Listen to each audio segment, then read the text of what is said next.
Hello મિત્રો, કેમ છો બધા? મજામાં ને? આપણે આજ જોઈ રહ્યા છો તમે ગુજરાત એન્જિનિયરિંગ એકેડમી ચેનલ. તો આજના રોજ આપણે એક આઈટીઆઈ નું ફોર્મ ભરવાનું હતું એના વિશે વાત કરવાના છીએ. એટલે કે આઈટીઆઈ નો રાઉન્ડ 1 પૂરો થઈ ગયો છે ને હવે રાઉન્ડ 2 માટે એપ્લાય કરવાનો આવી ગયું છે બરાબર. એટલે રાઉન્ડ 2 નું પ્રોસેસ ચાલુ થઈ ગઈ છે. અત્યારે તમે રાઉન્ડ 2 ની અંદર શું શું વસ્તુ કરી શકો એના વિશે સૌથી પહેલા વાત કરીએ તો એના પહેલા એનું એક જે કેલેન્ડર આવે છે ડેટ નું આખું એ ખોલી લઈએ. તો મિત્રો આપણે કરી લીધું છે ઓપન આપણું કેલેન્ડર છે જે આઈટીઆઈ ના એડમિશનમાં છે. તો તમે એમાં જોઈ શકો છો કે પેલો રાઉન્ડ 25 તારીખે જ પૂરો થઈ ગયો છે બરાબર. એની ખાલી બેઠકનું લિસ્ટ આવી ગયું હતું 7મા મહિનાની. અને બરાબર 28 તારીખથી ફોર્મ ભરવાના નવા ચાલુ થઈ ગયા છે. તમે જોઈ શકો છો અહીંયા બરાબર 28 તારીખથી અને 4 તારીખ લગી એના ફોર્મ ભરાવાના ચાલુ રહેશે બરાબર. અને એમાં તમે શું શું વસ્તુ કરવાની છે એટલી તારીખની વચ્ચે તો કે બીજા રાઉન્ડ માટે ઓનલાઈન પ્રવેશ ફોર્મ ભરવાની, ઓનલાઈન રજીસ્ટ્રેશન ફી ભરવાની, ઓનલાઈન ચોઈસ ફિલિંગ કરવાની, પ્રવેશ ફોર્મ માં સેન્ટરે જઈ અને તમારે કંઈ પણ સુધારા કરવા હોય સુધારા કરવા હોય એ કરવાની તારીખ.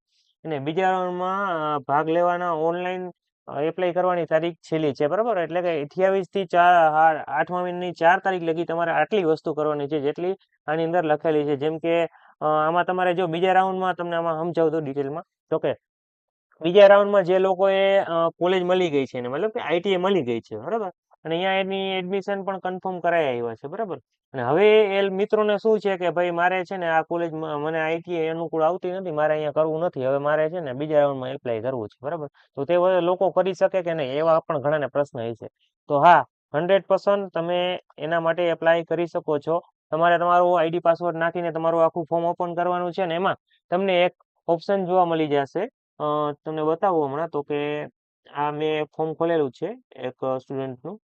સોરી એમાં ખોલેલ નથી, તમને હમણાં ખોલીને બતાવું. પહેલા તો તમે ડિટેલમાં સમજી લ્યો કે હું બીજી શું વસ્તુ છે એમાં. તો કે પછી તમારે એમાં ઓપ્શન આવતો હોય છે એક કે ભાઈ છે ને અહીંથી તમારે એપ્લાય કરવાનું આવશે બીજા રાઉન્ડ માટે બરાબર. અને કોન્ફિગરેશન ઓનલાઈન આપી અને પછી તમે બીજા રાઉન્ડમાં એપ્લાય કરી શકો છો. જે લોકોએ કોલેજ એને મળી ગઈ હતી બરાબર, જેમ કે એને જામનગરની કોલેજ મળી હતી બરાબર, જામનગરની આઈટી, પણ એને જામનગરની આઈટીમાં જોતું નતું, એને ખંભાળિયામાં જોતું હતું બરાબર.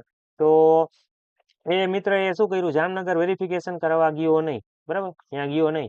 તો હવે એને બીજા રાઉન્ડમાં એપ્લાય કરવું હોય તો એને આખે આખું નવું ફોર્મ ભરવાનું થશે, જૂનું ફોર્મમાંથી કાંઈ થશે નહીં. એને આખે આખું નવું ફોર્મ ભરવાનું રહેશે, ન્યૂ ફોર્મ ભરવાનું થશે બરાબર. એટલે આખે આખા રજીસ્ટ્રેશન પાછું કરવાનું થશે, રજીસ્ટ્રેશન ફી પણ પાછી ભરવાની થશે બરાબર. તો એક આ ડાઉટ હોય કે ભાઈ મારે સર હે ને મેં ક્યાંય કોલેજમાં એડમિશન લીધું નથી, હવે મારે બીજા રાઉન્ડમાં એપ્લાય કરવું છે તો હું કરી શકું ને આના ફોર્મ માટે? ના, તમે એ કરી શકતા નથી બરાબર. તમારે આખે આખું નવું ફોર્મ ભરવાનું થશે બરાબર. આટલી વસ્તુ ક્લિયર છે. હવે તમને જણાવું કે કેવો ઓપ્શન આવતો હોય છે. મારા પાસે એવું કોઈ સ્ટુડન્ટ તો છે નહીં કે જેને આ રીતે હોય, મારે પણ આખું એનું નવું ફોર્મ એપ્લાય કરવાનું છે. તમને હમણાં ખોલીને બતાવી દઉં. અથવા તો તમને જોઈ લ્યો ને કે મારા પાસે તો અત્યારે અવેલેબલ નથી કોઈ સ્ટુડન્ટ, પણ તમે એમાં જાશો ને ત્યારે બીજા રાઉન્ડ માટે એપ્લાય કરવાનું તમારે ઓનલાઈન એપ્લાય કરવાનો ઓપ્શન આવતો હોય છે. હું જોઈ લઉં મારી પાસે કોઈ એવું હોય તો તમને બતાવી દઉં બરાબર. તો મારી પાસે આખું ફોર્મ તો નહોતું પણ મેં એક મિત્ર પાસેથી ફોટો મગાવ્યો છે, તમે જોઈ શકો છો.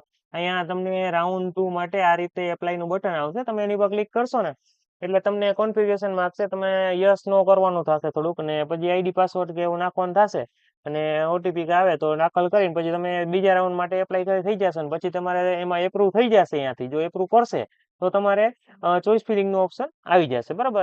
આ રીતે તમે બીજા ફોર્મમાં છે ને કરી શકો છો, મતલબ કે બીજા રાઉન્ડમાં એપ્લાય કરી શકો છો. અને બાકી ચોઈસ ફિલિંગ ને એ બધું કરતા તો આપણે એક અલગ વિડીયો બનાવેલો છે, એમાં જોઈ લેજો તમે કઈ રીતે ચોઈસ ફિલિંગ કરવી બધું બરાબર. તો હવે જાજુ કઈ અમારે આમાં ડિટેલમાં કહેવાનું થતું નથી, કેમ કે આપણે આની પહેલા જ આખું બધું ફોર્મ ભરવાનું બધું ડિટેલમાં આખો વિડીયો બનાવેલો છે બરાબર.